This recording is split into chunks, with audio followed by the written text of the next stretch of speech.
David qui parle d'un mandat d'arrêt, il a utilisé le mot fantôme, fantoche même, qui ne servira à rien et qui trouve qu'il s'agit plutôt ici d'une guerre contre la vision russe.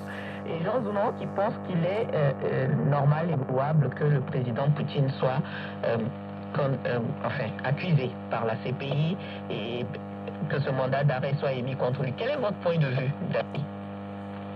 Moi, je suis d'avis avec le premier auditeur. Il dit que ce mandat d'arrêt est vraiment fantoche parce que la Russie, c'est une puissance.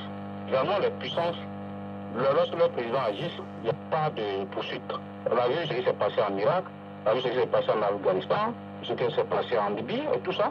Ces pays, ces puissances mondiales-là sont là, tranquilles. Bon, leurs présidents ne sont pas inquiétés, les anciens présidents sont ni inquiétés, etc. Donc, la CPI est en train de se discréditer aux yeux du monde. Ça prouve que la CPI a été conçue pour les pauvres, c'est-à-dire les pays en voie de développement. Sinon, la Russie n'est pas un pays en voie de développement. Oui, non, je dis ça par rapport à l'Afrique.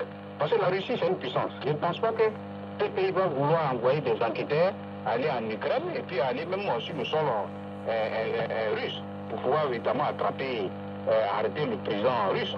Il ne pourra pas le faire. Même si le président russe se déplacerait dans un pays ratifiant cet accord-là, je ne pense pas que ce pays-là va livrer M. Poutine à la CPI. C'est pas possible. Et on signale avec ce que vous dites justement que la Russie n'est pas signataire du traité qui institue donc la CPI.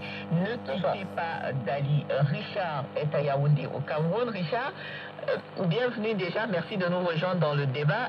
Richard, est-ce qu'au nom de la toute-puissance d'une nation, elle ne devrait pas être inquiétée par une institution comme la CPI? Je crois que la justice doit être tout le monde, que les forts peuvent les faibles. Ça fait longtemps que ça ne fonctionne jamais comme ça. Parce qu'on voit, il y a des grandes puissances occidentales qui se sont vécues dans pratiquement les mêmes actions et qui ne sont pas inquiétés. Les États-Unis se passent toujours aussi derrière le fait qu'ils ne sont pas signataires de cette convention, pourquoi on ne les inquiète pas. Mais aujourd'hui, c'est tout un peu grave.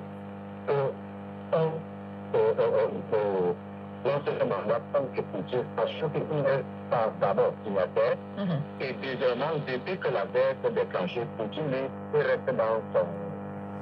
Il reste lui dans le jeu où il fait que comme tout le monde, je ne sais pas comment on va faire pour ça. C'est l'exécution de ce mandat qui vous paraît impossible.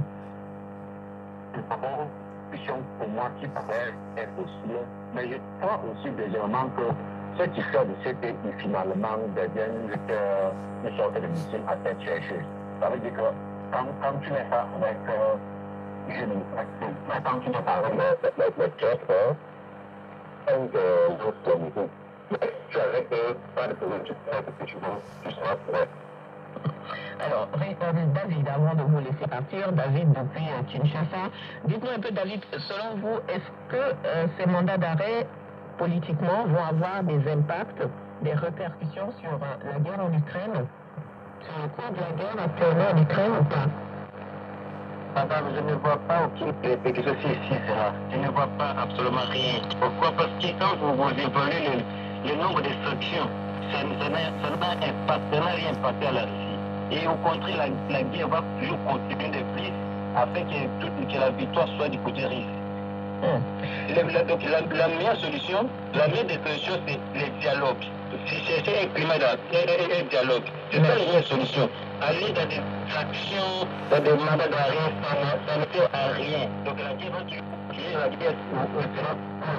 Merci beaucoup, David. Merci d'avoir intervenu depuis Kinshasa. David Babo, avant de vous laisser partir, est-ce que vous aussi, comme David, vous pensez que cela va aggraver la situation en Ukraine ou pas? Oui, évidemment, ça va aggraver la situation en Ukraine. Parce que voilà, pour ce quelqu'un qui a un conflit avec un pays, c'est mettre de l'eau sur le feu. Le dialogue est vraiment l'âme d'effort, comme l'a dit l'ancien président Félix Houphouët. C'est pas la guerre qui peut résoudre la chose, c'est pas la force. Appeler Poutine et discuter avec lui. On va comprendre. On va comprendre que la guerre n'est pas bonne. Parce que lui-même, il n'aime pas la guerre. Mais comme cela s'est imposé à lui, il attend parce qu'il trouve bon pour je vous assure, la guerre va prendre fin immédiatement. Merci à vous, Dali Bagbo depuis la Côte d'Ivoire. Nous allons faire une pause éclaircissement sur ce sujet avec une experte de la question. Madame Dupédienne, bonsoir. Bonsoir. Merci de nous rejoindre dans ce débat. Je rappelle que vous êtes juriste et que vous avez travaillé pour les chambres africaines qui ont poursuivi l'ancien président tchadien dans ce procès qui a vu sa condamnation. Merci donc de nous rejoindre dans ce débat. Déjà, qu'est-ce que ça signifie en clair ces mandats d'arrêt qui ont été émis contre le président russe? En termes clairs et qu'on peut comprendre, qu'est-ce que cela signifie? En termes simples et clairs, un mandat d'arrêt, c'est un ordre qui est donné de rechercher et d'arrêter la personne qui est visée devant le juge. En l'occurrence, c'est cette personne qui doit être conduite devant la CPI. Donc la CPI demande à ce que Poutine soit arrêté et lui soit remis afin d'être jugé pour d'éventuels crimes qui ont été commis. Voilà. Donc, bien entendu, ici, on ne s'attend pas à ce que Poutine se rende à la CPI pour dire voilà, je suis là, jugez-moi. Et en témoigne la réaction du Kremlin qui joue ce mandat d'arrêt d'ailleurs ridicule. Donc, en réalité, ce mandat d'arrêt, c'est une obligation qui est créée pour les États qui sont membres de la CPI. Oui, parce que pour tous les États signataires du statut de Rome, il y a une obligation de coopérer. La CPI ne dispose pas de police internationale. Donc, c'est aux États de respecter cette obligation d'exécuter le mandat d'arrêt. Et ce sont les États signataires qui devraient aider la CPI à arrêter M. Poutine. Mais est-ce que dans la réalité c'est faisable? Beaucoup d'auditeurs déjà ont parlé et mettent des réserves sur l'application, l'exécution de ce mandat. Bon, la Chine, de toute façon, ne dispose pas de petites conditions de discours. Elle ne se compte que sur la coopération et la bonne volonté des États d'arrêter les personnes visées par ce mandat. Donc, mais bon, ça en effet quand même, parce que sans cette obligation, on voit que Poutine peut continuer à se déplacer en tout le monde, dans tous les pays qui peuvent être inquiétés. Maintenant, il est déjà libre dans ce déplacement parce que ce serait prendre un risque d'être extradé vers la CPI qui sera dans un des 124 quand même pays signataires de la CPI. Mais ça dépend vraiment de la volonté, ça dépend vraiment de la volonté des dirigeants de ces pays. On a vu des présidents qui étaient poursuivis, mais qui se sont déplacés dans ces pays. Tout à fait. Et personnellement, je doute fort que ce mandat puisse être dans l'immédiat, en tout cas, mis en exécution. C'est un chef d'État en exercice. Certes, le statut de Rome indique clairement que l'on ne peut pas se prévaloir de sa qualité de chef d'État en exercice et qu'il n'y a pas d'immunité qui vaille pour les crimes graves pour lesquels la CPI a compétence. Et ce n'est pas la première fois que la CPI s'attaque à des chefs d'État. On a eu les affaires Kenyatta. Ce dernier, de bonne foi, a décidé de comparaître de son propre gré devant la presse. Mais l'affaire El Bachir, elle a montré toutes les limites de la presse. On a vu que l'ancien président soudanais s'est rendu à différents événements malgré ce mandat d'arrêt. Il s'est rendu en Jordanie, il s'est rendu en Afrique du Sud. Et sans pour autant être inquiété. Merci beaucoup, Madame Dieng. Merci pour ces éclaircissements. Nous allons écouter les auditeurs qui sont nombreux au standard. Serge Gustave est à Bafoussam, au Cameroun. Serge, bienvenue. Merci, bonsoir, madame. Vous parlez de simple comédie, Serge. Oui, naturellement, je pense que ce mandat d'arrêt, c'est juste pour animer la galerie. Je le pense sincèrement parce que la Russie déjà n'est pas membre de la CPI. Et je ne comprends pas comment on peut laisser d'autres criminels qui ont fait pire que Vladimir Poutine. Je n'encourage pas l'invasion de l'Ukraine. Et déjà, donc, le terme invasion, bon, je pense qu'il est surtout occidental. C'est un terme utilisé surtout pour susciter les mouaches des citoyens du monde. Mais que cela ne tienne, je ne suis pas contre ça. Mais je pense à un État qui n'a pas souscrit au statut de Rome. Et puis, je pense que je vais dire ça comment. Mais là, il s'agit de la personne du président russe qui est incriminée. Madame Dieng, qui est juriste, a expliqué qu'il s'agit pour les États signataires du traité de Rome d'aider la CPI à exécuter ce mandat. On met ces États-là devant leur responsabilité en quelque sorte. Vous ne croyez pas qu'ils suivront la CPI? Non, je ne vois pas Vladimir Poutine être interpellé par un État peut-être pour amener devant la CPI. Parce que la réalité, c'est que moi, je trouve très... Je vois ce mandat très tendancieux, déjà. Puisque la guerre en Ukraine est là. Et je pense que Vladimir Poutine, jusqu'à présent, a voulu... Ils en parlent des citoyens, plus des enfants, des enlèvements des enfants. Mais je pense que déjà leurs parents, les parents du Donbass, beaucoup d'entre eux ont des passeports russes. Merci. Les parents ont des passeports russes et leurs enfants sont... Je pense qu'ils ont été amenés pour sur les détails, vraiment, on ne pourra pas se prononcer vu que les informations ne sont certainement pas claires sur cette affaire. En tout cas, merci beaucoup pour votre point de vue, Serge. Gustave Kido, qui est en Côte d'Ivoire. Kido, merci d'être avec nous. Vous également, vous dites ne pas comprendre pourquoi ce mandat d'arrêt contre le président russe. Oui, effectivement, en fait, ce qui reproche souvent à l'Occident, c'est de ne pas pouvoir contenir ce crise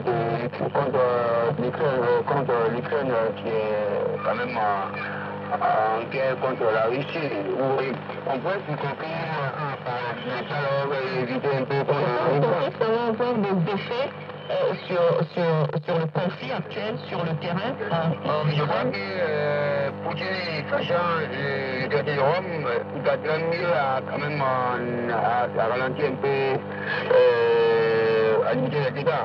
Voilà un peu l'objectif un peu que je vois. Le non-dit de ce mandat-là, c'est une façon de ralentir un peu l'élan de Poutine à l'encontre de mais en réalité, il n'y a pas eu quelque chose de sérieux dans ce mandat-là. Merci beaucoup, Kido. Madame Diemedienne, je finis avec vous. Vous avez entendu ces auditeurs et beaucoup d'autres qui sont passés avant. Est-ce que selon vous, la CPI est dans son rôle avec ces mandats d'arrêt émis dans le contexte actuel de cette guerre entre la Russie et l'Ukraine? Non, je crois que la CPI est tout à fait dans son rôle, justement, d'enquêter en tout cas, parce que c'est pas une accusation directe, on suspecte que le président Poutine a commis des crimes et il devrait en répondre. Et la CPI est là justement pour juger et éviter l'impunité. Ce mandat d'arrêt a une portée qui est hautement symbolique parce que, bon, ça permet de mettre fin à la perception selon laquelle on ne poursuit que les pays africains ou les pays faibles. La Russie est on parle quand même de la tendance, le monde occidental qui voudrait punir une vision qui ne la suit pas. Bon, de toute façon, ça, je pense que c'est un jeu sur le travail public pour dire que voilà, des crimes ont été commis ou non. Il y a cet aspect politique qui est toujours là, mais il appartient aux juges de dire est-ce que les crimes sont commis. On dit que on pense que des crimes ont été commis. Et c'est pour cela que le juge émet un mandat d'arrêt. On ne dit pas que des crimes ont été commis, on pense que ces crimes ont été commis et on veut aller plus en avant et faire cette investigation supplémentaire. La Russie est une des grandes puissances et le membre du Conseil de sécurité des Nations Unies. Et ce mandat montre vraiment que nul n'est au-dessus de la justice, nul n'est au-dessus de la loi. Merci beaucoup. Merci, Madame Dieng. Je m'excuse de mon côté, nous sommes à la fin de cette émission. Vous écoutez. Oh bah non, vous écoutez quoi? Oh, ils sont sympas. Faut cher l'électricité ou quoi? Bon, ça c'est pays contre Poutine, laisse tomber. Enfin.